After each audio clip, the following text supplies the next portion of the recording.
Welcome to the Dan Stevens Show with me, Dan Stevens. On this week's show, the news, where I talk about a story about some mushrooms, deadly mushrooms. We also have a new section coming up second, the serial killer section. Big fan of those? Well, not in that way. Then we have the agony uncle section. Interesting section about fist bumps. By God, do we have a good show lined up for you. And then I said that already. Mull it over, where I ask myself a philosophical question about life. No guest again this week, but I'm working on it. Thank you guys. Okay, so let's get this thing off to a good start. First of all, I just want to say a bit of technical news. I have fixed the sound issue. I realised that the sound was too low. My good friend Keith told me yesterday it was too low. And I was like, no, what? Oh no. And then he said I had to put it up full volume on YouTube, on my television. I was like, you could have listened on Spotify or Apple as well. You can listen anywhere. You can watch on Spotify and YouTube. You can listen on all platforms. Worth their salt. So that's fixed now. Apologies for that, guys. I know what it's like. I listen to a lot of podcasts myself, so I know it's frustrating when the sound is not good. Anyway, let's get on with this story. Unbelievable. So I search high and low on the RTE News website for a suitable story. And now it's time for the news.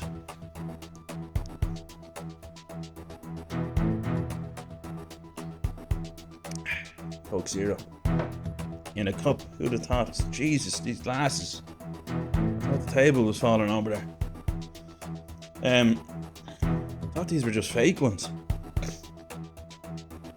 You gotta look serious when you're hosting the news so you can scare everyone. Alright, so woman given life sentence over Australia mushroom murders. Erin Patterson, 33 years old, for killing 3 people with toxic mushrooms. And you know what they said? And I've suspected this, and I mentioned it in the last episode. I think when people write news articles, they play these tricks on you. They're very smart people, the people that do the media studies, and they're Irish as well.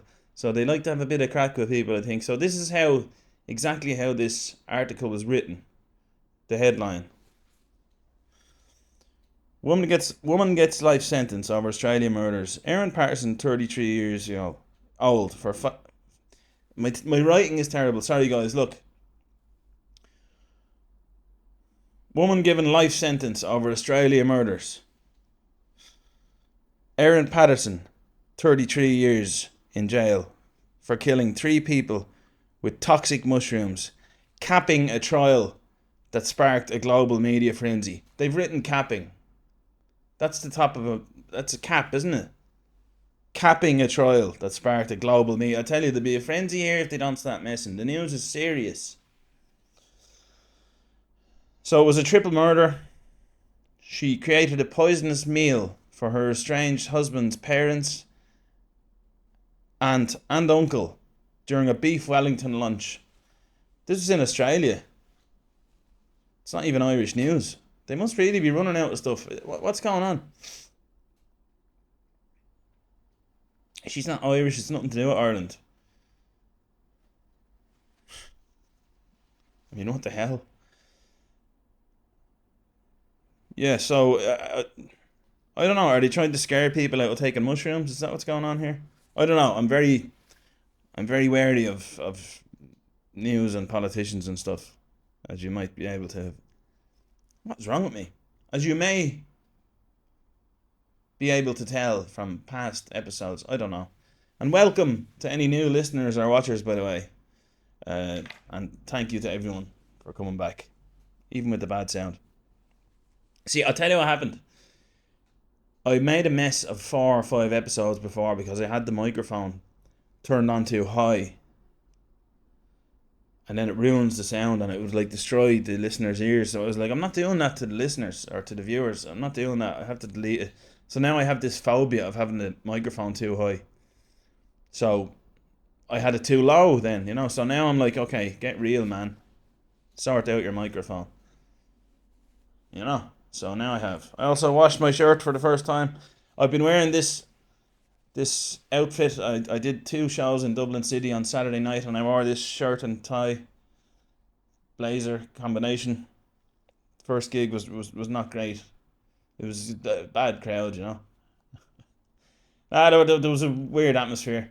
Second gig in the International upstairs on the Late Show. Oh, it was brilliant. I loved those people. There's about 20 people there. I think a few of them were crying with laughter, so that was nice. Hope it was laughter, huh?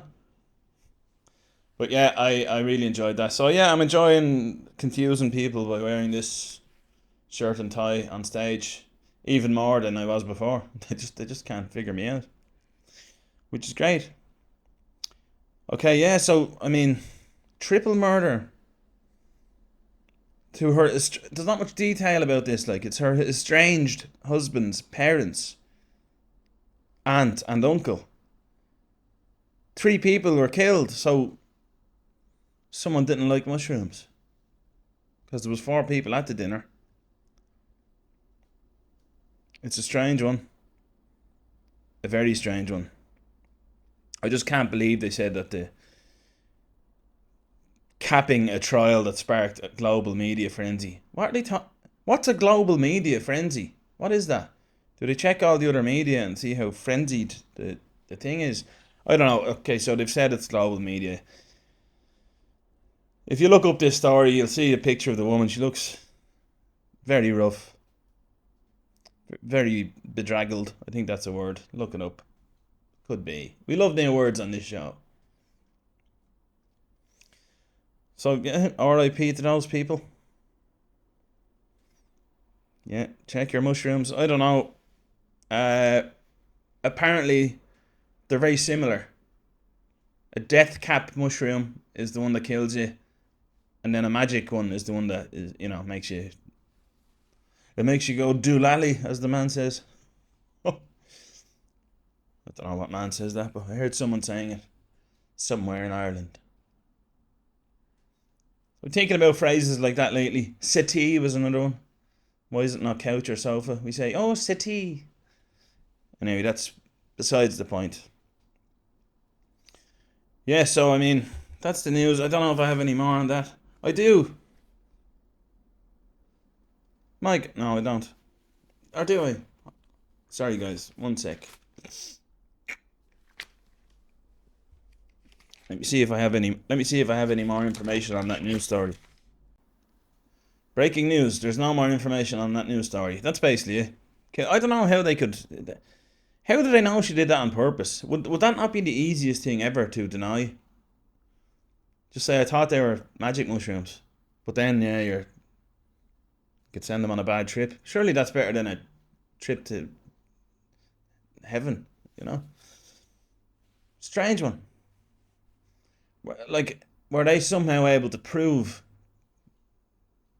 that she knew what she was doing with the mushrooms? 33 years seems a bit harsh to me. For 3 people, it was their last supper. God rest them. So that's that. That's the news for today. And it's a strange one. Okay, next we have the new serial killer section. I was trying to come up with a punchy sort of. I was obsessed with serial killers for a long, long time. I think a lot of men have gone through that. A lot of people that I know are of that ilk, that they went through their serial killer phase, which is just crazy when you think about it. But it is fascinating, the depths that human depravity can reach. I was originally going to do a whole episode of my personal top 5 serial killers, but I just said I'd do it as a section instead and pick one serial killer each week. A well-known serial killer. Sometimes they might not be so well known, but I do have that curiosity within me where I was like, I'm going to make it a permanent section of the show. And there's plenty of them. I mean, Ireland doesn't have many. We're just too, and we drink a lot. Usually there's drink and drugs involved. Like your man Jeffrey Dahmer, he was locked, wasn't he? Like he was drunk every time he did it. And on God knows what else. And then, no, actually, a lot of them were just absolute psychopaths and they didn't drink when they did it. So I'm making a bad correlation there. Excuse me. But in Ireland, we don't have that many. We're just too nice, aren't we? We kind of. I think. I was reading up about the history of serial killers in Ireland, and someone said on a post somewhere or a thread or a forum or whatever you call it, someone said, I would say there is a lot of serial killers in Ireland. It's just that the guards are so bad that they've never been caught. That's terrible. They're basically blaming the guards on serial killers.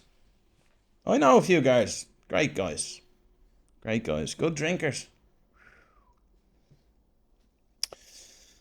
So yeah, I don't know. It's why do we not have more in Ireland? I'm glad we don't. Now, don't get me wrong.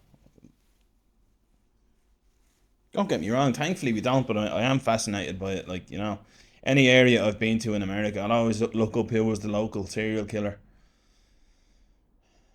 Ted Bundy, he was all over the place. You're never too far away from a Ted Bundy location.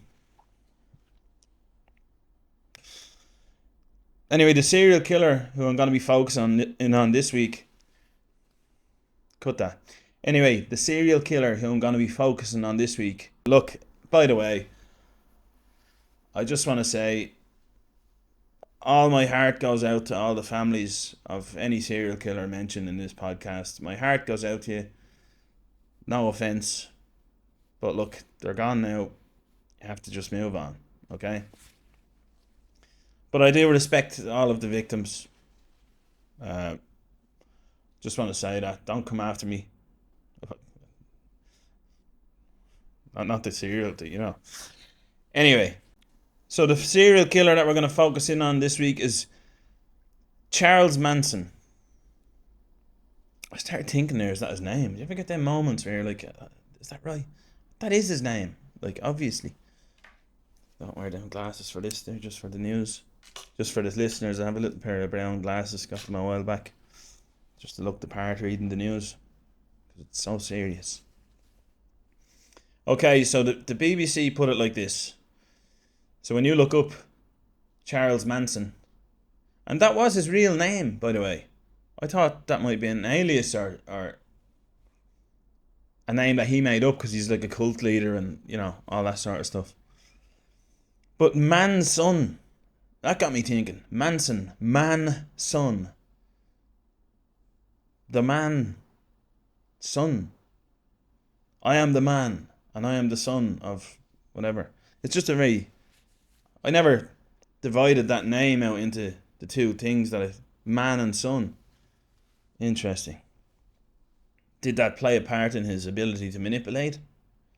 Probably not. So the BBC describes him as, if you haven't heard of him, he's a cult leader whose so-called family embarked on a series of high-profile murders that tarnished the 60s hippie dream. Can you believe that's what they've gone for? Nothing about the victims or anything, or, he tarnished the 60s hippie dream. That was his crime. And by the way, the interesting thing about Charles Manson is that he never killed anyone. This is why I'm starting on this one. He's known to be a serial killer, but he never killed anyone. On record, like there's no... He was a cult leader, born in 1935, and it was the 60s when he kind of started his own thing, his own Manson family. So, it was the 9th and 10th of August, 1969.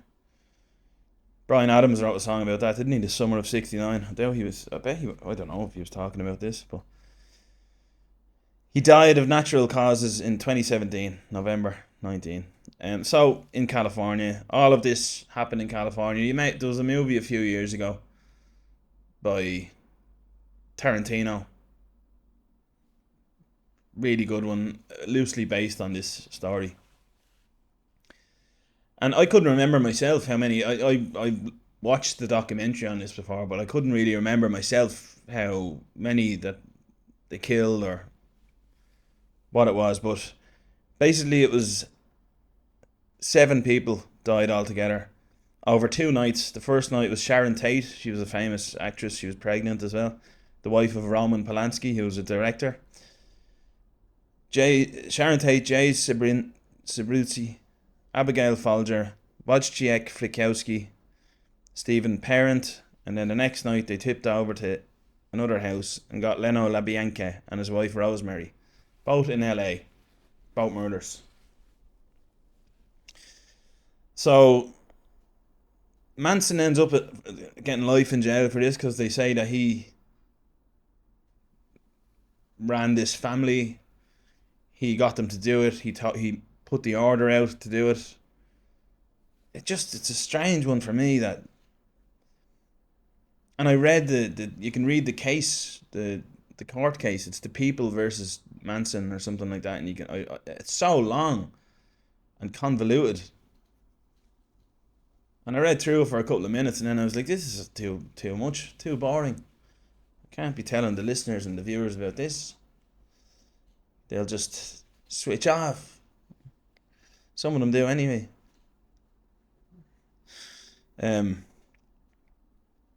Yeah, so the first 5 were kind of the Hollywood types, and then the second 5 was Leno LaBianca, and he was a supermarket executive. So there is a conspiracy about this, or some would call these things conspiracies, some would call them differing opinions. I think these two things get called the same thing a lot of the times these days. So the conspiracy is that the CIA had an MK Ultra program, 1953 to the early 60s, where they did mind controlled LSD experiments. Sorry, this is a very drug-addled sort of murderous episode. It gets lighter, don't worry, okay? Okay? So, and I'm not going to go on about this for too long, but from what I've seen, there was a book written about it called, just look it up, I can't remember. Said that the CIA ran that mind control program. It was said that his followers went to a clinic, a treatment center for treatment, called the Haight-Ashbury Clinic, which is CIA funded apparently, where his followers sought treatment. Like, what does that mean? I don't know. Manson also met, this strengthens the guy's argument, the conspiracy theorist. Manson met his parole officer in a building tied to MK Ultra experiments. With a rope, was it? Like, what do you mean tied to it? Like, what are you talking about? It's just so, it's very loose. It's a loose knot in that rope, that tied. They say that he met his parole officer in a building tied to MK Ultra experiments. He could have learned manipulation techniques there. Wow. That's very damning, isn't it? He could have learned them. Yeah. Can you learn those techniques? If you could learn those techniques, I think a lot of people would have taken advantage of that. Imagine doing a mind control techniques course in a university. Like, surely if that was a thing, it would be big business. I'm trying to think of where it would come in handy. For any boss of any company. Ooh, you work 12 hours and I give you only 8 hours pay. Ooh. You know, I don't know. They could cure criminals with it. They could use it for good.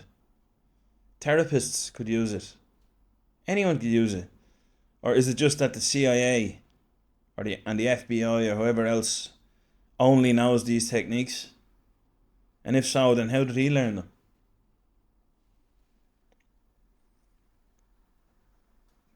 If these techniques are learnable, I think we'd be living in a lot different of a world. So I'm gonna doubt this theory. I don't know, but it is also crazy that he got a huge sentence just for running a cult, and the way that he got the way that he the question is, did he act alone or was it influenced by the CIA as some part of it, some kind of an experiment?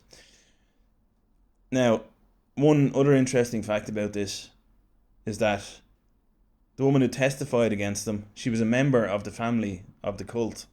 Her name was Linda Kasabian. She was a key witness and she got complete immunity. She was there in the two houses on those two nights, but she didn't do anything.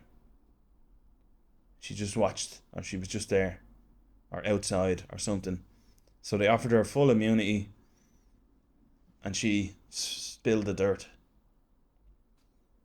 I don't know if that's the right expression. She dished the dirt. She spilled the beans on Charles Manson. Her name is Linda Kasabian. And that's where the name of the band Kasabian came from. That's probably the most interesting thing I'll say on this podcast. I found it extremely interesting. And if you don't know Kasabian, the band, unbelievable. And they have a song called LSD actually as well.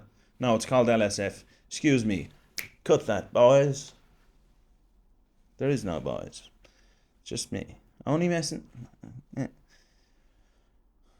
Or is it? Woo. Alright. So that was the serial killer section. I mean, technically not a serial killer, but he's the only one. It's a unique case in that he's the only one I could find that didn't actually kill anyone, but is seen as one of the most famous serial killers of all time. I think he was even on the great show, Serial Killer Sunday. Used to watch it in Australia when I lived there every Sunday. Me and Jim Kelly. Oh, we had a great time. It was a staple. I don't know what that obsession is with serial killers, but is it that it makes us feel like a better person? Is it that it's just fascinating? Let me know what you think in the comments. I'm sure you won't, but anyway. Alright. So that was we'll have a new serial killer next week. So yeah, that's that one. Okay, so next up we have the agony. Okay, so next up we have the agony uncle section, and the person who has sent this in has started off with Dear Dan. So I think it could be like Dear Dan. I call it that from now on, and it was sent on my phone, so I have to look at my phone. I wasn't gonna write it all down, so I will be going on my phone here just to read this out for you, and I'm gonna try and help this man out as much as possible. Of course, it stays anonymous. I've given it away that he's a man now, but anyway. Okay, so this is a dilemma that I've come across myself. I'm just gonna read it out. I'm not gonna ramble on. Dear Dan, I'm in my 50s and through work I spend a lot of time with people in their 20s and 30s. They are lovely people and I enjoy hanging out with them, but their main way of greeting each other is the fist bump. This is something Sorry. This is something I've never learned to do properly, and I always stress that I'm doing it awkwardly. If I'm honest, it was the most stressful part of COVID for me, and I'm a paramedic. And I hope that afterwards we could all just go back to shaking hands, but it's still popular and I don't know what to do. I've tried practicing at home with the banister on the stairs, but I'm overthinking it and keep doing it too hard. I've been to A&E twice for knuckle injuries. Please help. This poor guy. Okay, so this man's in his 50s. Spends a lot of time with younger people. Yeah. It's a very tough one. I do comedy myself and it's a similar situation. I wonder who this could be. Look, greetings in general are definitely an Achilles heel of mine as well. So I can totally get where this guy's coming from. I've had plenty an awkward fist bump myself.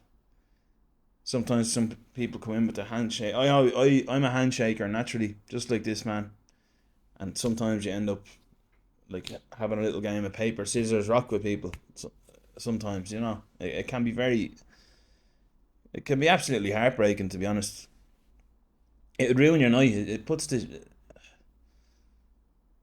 I remember one time in particular, just to make this man feel better.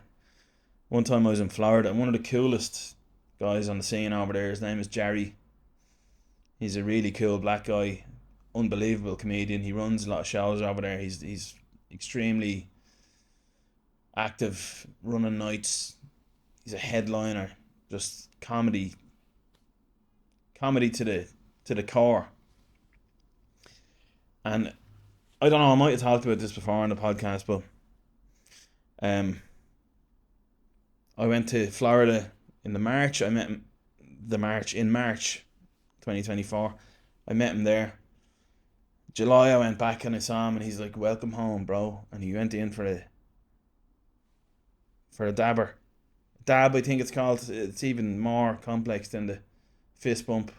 So I got that lovely, but I turned the other way, away from him. By accident, I went the wrong way.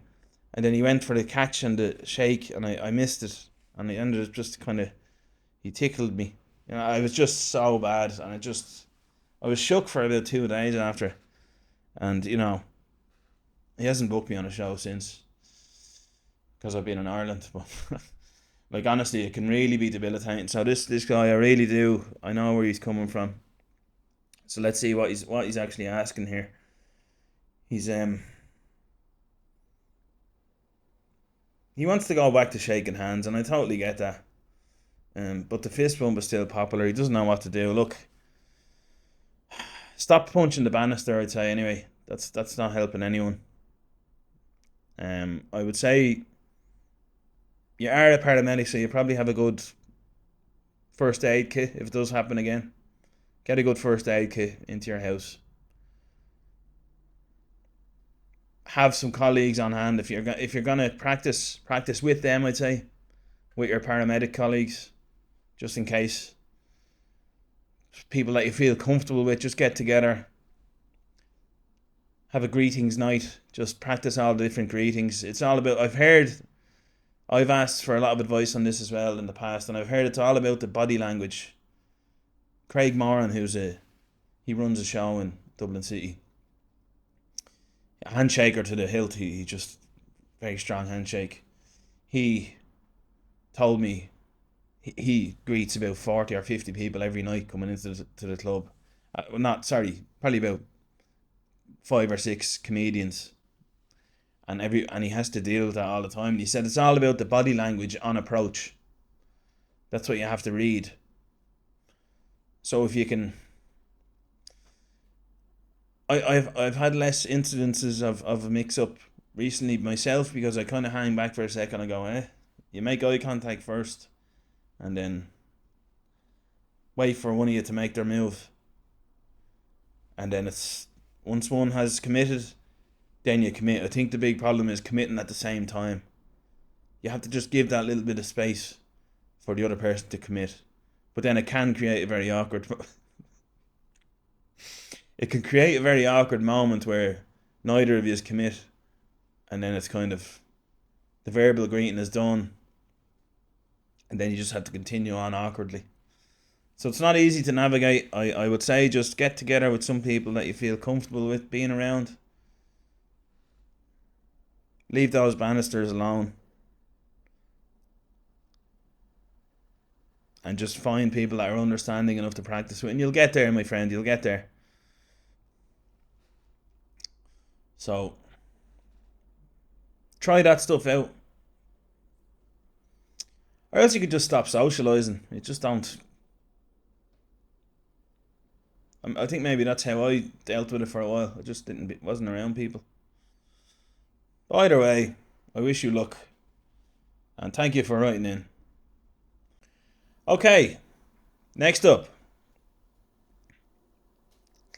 we have the mullet over section.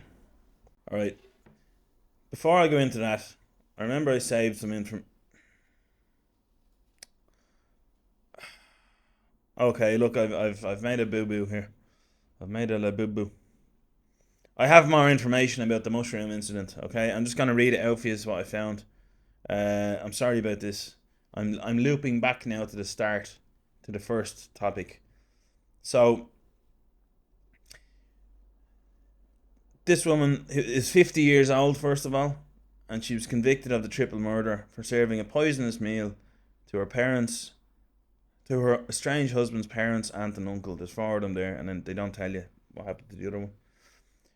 Her trial drew podcasters, film crews, and true crime fans to a courthouse in the rural area of Morwell, a town in Victoria better known for its prize-winning roses. The motive remains a mystery. The sentence was read out by the judge, and he's like, "Oh, you inflicted trauma on the victims, etc., etc. Your failure to exhibit any remorse pours salt into all the victims' wounds," he said. Don't be using food references in when it's about mushrooms. Like it's too. This is serious. This is the news. He said she'd be eligible for parole after 33 years when she'll be 83. Oh, that would be nice, won't it? Great. Her legal team has 28 days to appeal both her convictions and her sentence. They had argued she should be given a chance of release after 30 years because the notoriety of her case will mean she'll spend most of her prison sentence in isolation. So from reading this, she got attempted murder for the other one, okay, by the way. So her estranged husband was invited to the lunch but pulled out, texting his wife that he felt uncomfortable unattending. At the time, her relationship with her husband had become strained. The pair, long estranged but still legally married, it's a very loose word that as well, isn't it? Were fighting over Simon Patterson's child support contributions. Throughout a trial lasting more than 2 months, she maintained that the beef and pastry dish was accidentally poisoned with deathcap mushrooms, the world's most lethal fungus. Deathcap mushrooms are easily mistaken for other edible varieties and reportedly possess a sweet taste that belies their potent toxicity. My God. Sole survivor of the incident, Ian Wilkinson, said he feels half alive without his wife. The silence in our home is a daily reminder, he said. I continue to carry a heavy burden of grief over her untimely death. I'm going to be honest, the only reason I read to the end of that was looking for more food puns, because it's just the cap thing and the salt on the, it's just disgraceful. You need to take it more serious. All right, so that brings that story to a close. Yeah. Are you hungry for more? So, the last section this week is the mullet over section, where I ask the internet to ask me a philosophical question about life. And the question is, what do you believe is the ultimate purpose of your life?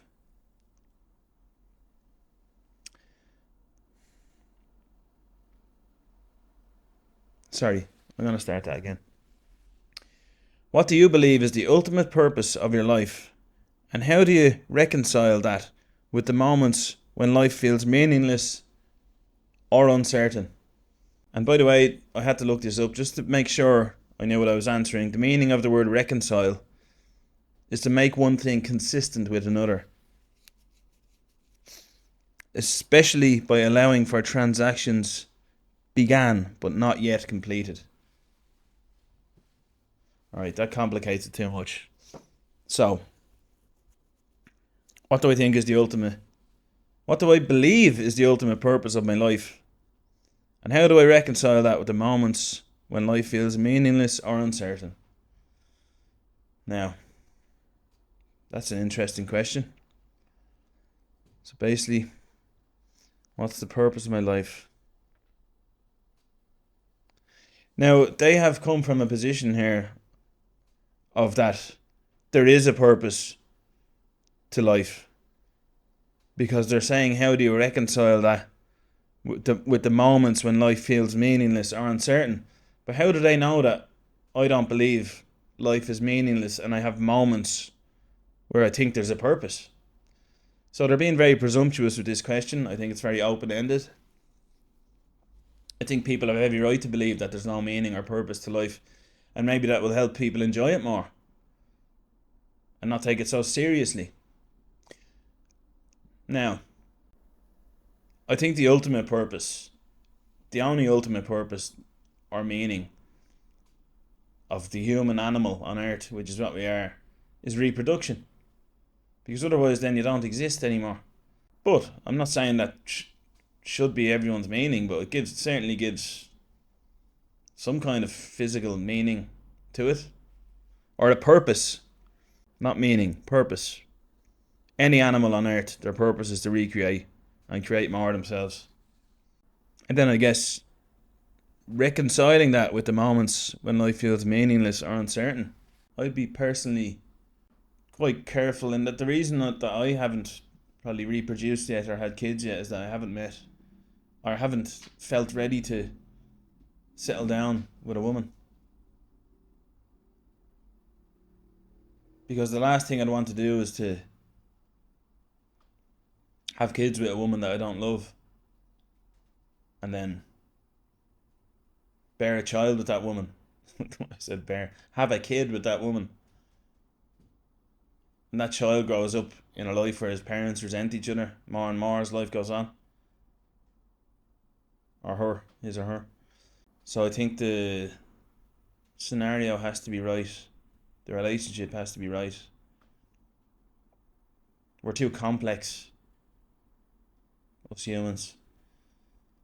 I always think of a lion and a lioness. They just do their thing. Cubs, they have the cubs. Frogs just fill a little pool full of tadpoles.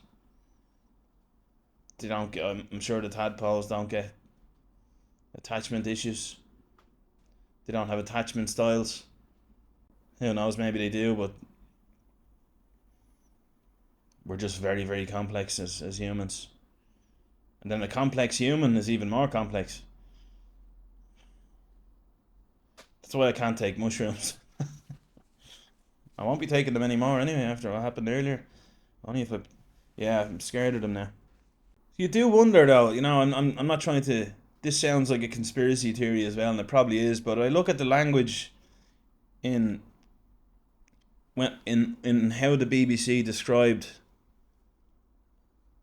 Charles Manson as being a cult leader whose so-called family embarked on a series of high-profile murders that tarnished the 60s hippie dream. Like, if people go hippie, that's not good for the government, is it? For the institutions. If you go hippie, it's like, fuck them. It's anti-authority in itself, isn't it? Hippie. You're a hippie. You don't live anywhere. You know. But that means that you don't pay tax and you don't contribute. So is the latest story about the mushroom thing in Australia, the global frenzy, mushroom murder? Are people starting to microdose too much now, or having a bit too much of a free mind again, where they have to vilify mushrooms? Just like they used the story of Manson to vilify hippies in the 60s. Is that possible?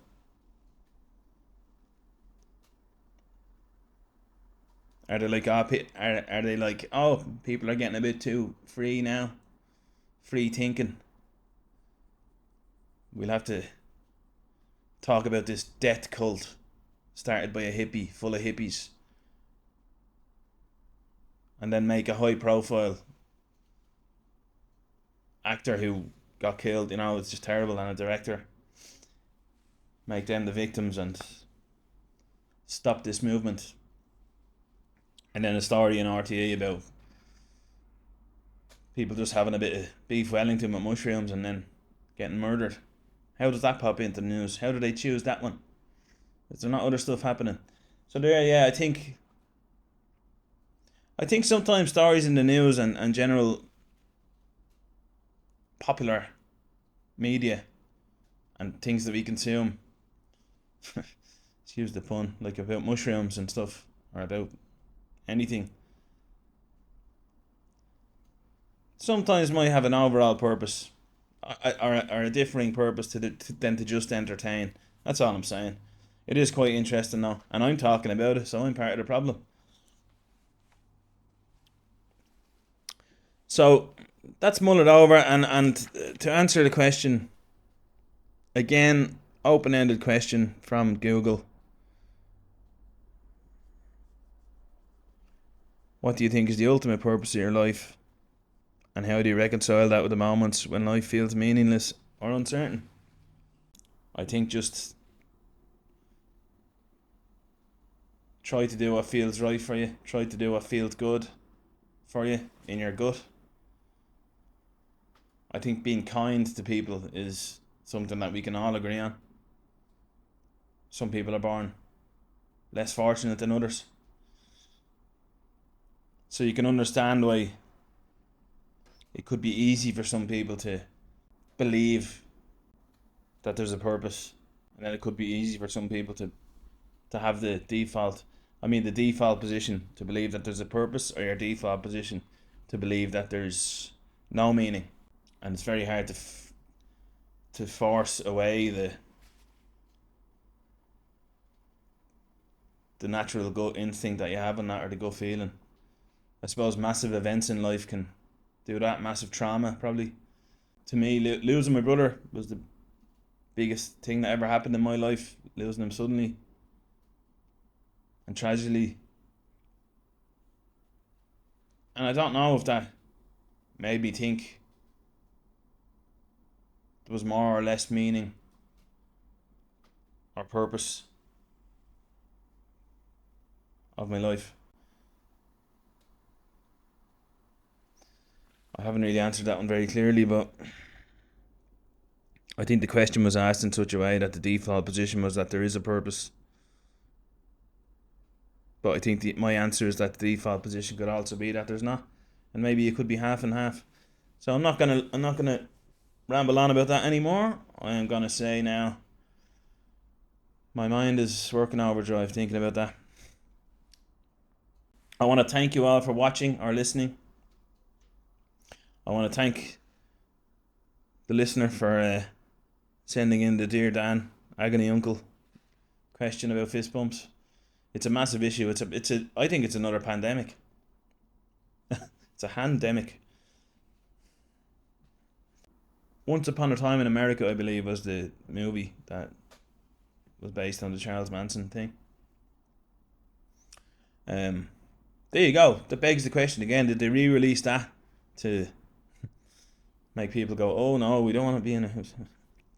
Maybe not. I could be way off, but anyway, please give 5 stars on Spotify. Please like. Please share. Subscribe on YouTube. Follow. Whatever you can do, please do it, because it would help me a lot. It's been a tough start to the first 8-9 episodes, but we're getting there. We're getting there, listeners and viewers. Thank you so much for being with me, even when the volume wasn't high on the last episode. Thank you so much for sticking with me and coming along. Hope you enjoyed the new features on this week's episode. And I know that you like when there's a guest on, so I will get one on soon. It's been hard to organise when I have a few lined up. I've been saying this for a while, but I'm sure what's wrong with me, huh? But I know from listening to the podcast as well that it's nice when there's two, when it's two people. So yeah, I have my chair ready here. Yes. See that? It's absolutely top class. It's the best of chairs. We'll have someone in the hot seat soon. Goodbye, and I will talk to you on the next one.